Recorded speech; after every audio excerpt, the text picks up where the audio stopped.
The first question we have is, with specific examples, please describe how in the last 15 years, how you and your career have been affected by exposure to diverse people, places, or experiences.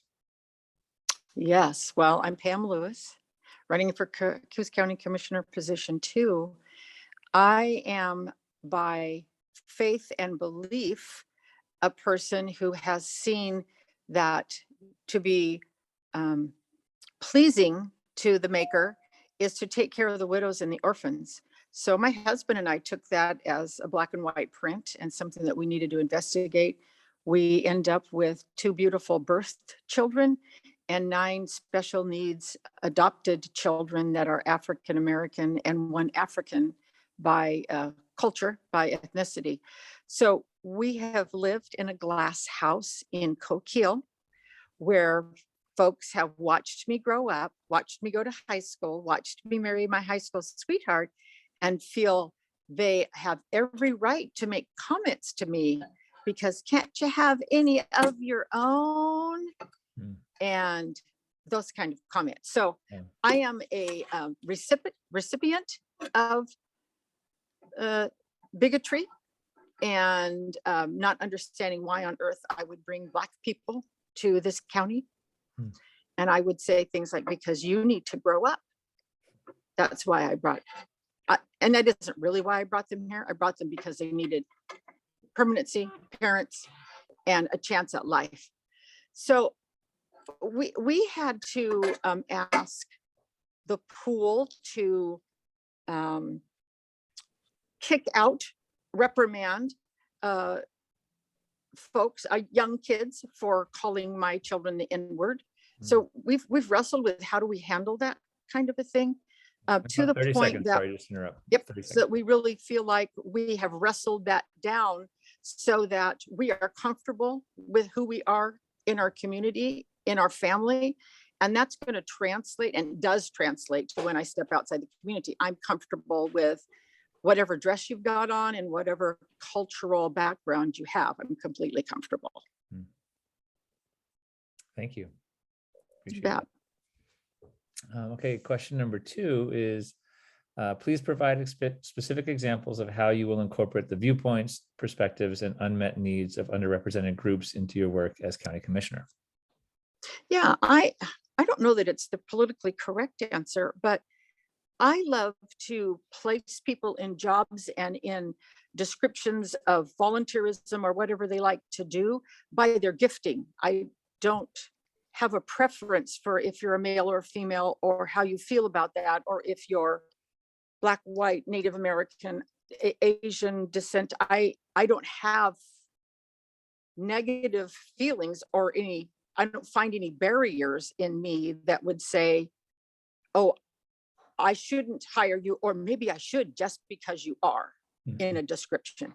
So I want folks to be qualified and to be passionate about what they want to work at, volunteer at.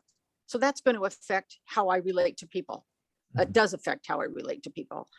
I want that to be part of who I am, that they are comfortable with me, whatever the conversation is. I would like to see us do some community projects. And I've kind of investigated a little bit of the beginning of this, and that would be to maybe get our our delis and our restaurants to maybe help us fill like random refrigerators of the leftover food so that people can come and access, so that our teenagers who are couch hopping know where to go for a meal, because those are really underrepresented also, and that concerns me. We're not seeing that group very much being serviced or helped. And that was brought to light because I had kids in school and had the principal talk to me about that. So that group really concerns me, because we want them to grow up into knowing they can, not that they are at a disadvantage. So I come at it from that kind of a perspective, and would really like to see some simple things done that are feed the not wasteful in terms of environmental, and then take care of our people who need to walk by and get a meal without question. So, and there's some other ideas, but there's some housing ideas, et cetera. But from that perspective. Yeah, great. Thank you. Appreciate that.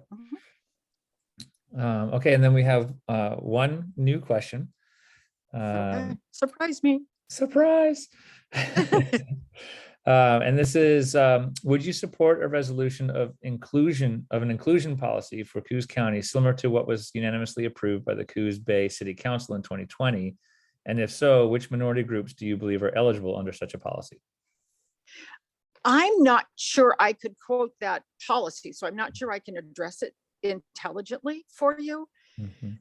I can share a little bit. I mean, basically the concept Okay. is the policy covers how Coos County government will avoid discriminating against people and how the county will create a safe and inclusive atmosphere for both residents and visitors to Coos County.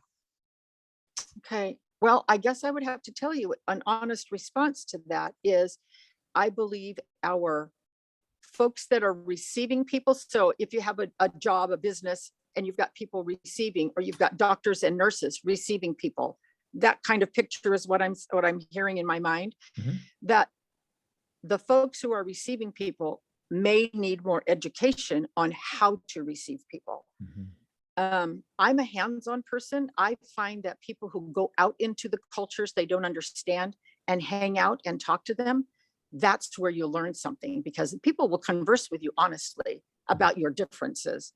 When you stand on a street corner, and I don't mean you, I mean someone's driving by and screaming at you, then those two people, in my opinion, my perfect world, should have a conversation as to who I am, that I'm willing to stand up for some group, and who are you that you would call me names, and why. I'm kind of hands-on with that kind of stuff. I want to address when I hear conflict around groups or misunderstandings. I'm prone to want to bring them into my office, the two of them, and say, let's come to an agreement. Because if I talk to you and I'm a stranger to you and I talk to you for a while, I'm going to find a common thread in our story. Even if we're at opposing positions in a political issue or a cultural issue, we usually can find a common thread. So I'm going to come up from that perspective. I don't know if we need a policy. I think we need leadership that would take us by the hand and go, we're going this way. We don't have to be a little white county. We can be very, very inclusive, very accommodating. By education, when a leader says, hooks the arm with you and says, come on, this is how we're going to behave, people follow suit. You lead in the extreme, others follow in the norm. I believe those cliches, if you will, if they're cliches. I've seen them in action. So it's going to be from that perspective. Great, thank you for that. Mm-hmm. Okay, that's all we have. We want to, as I said, be respectful of your time and make sure we have time for other candidates as well. Appreciate that. Appreciate very that. much. Thank you for being I here.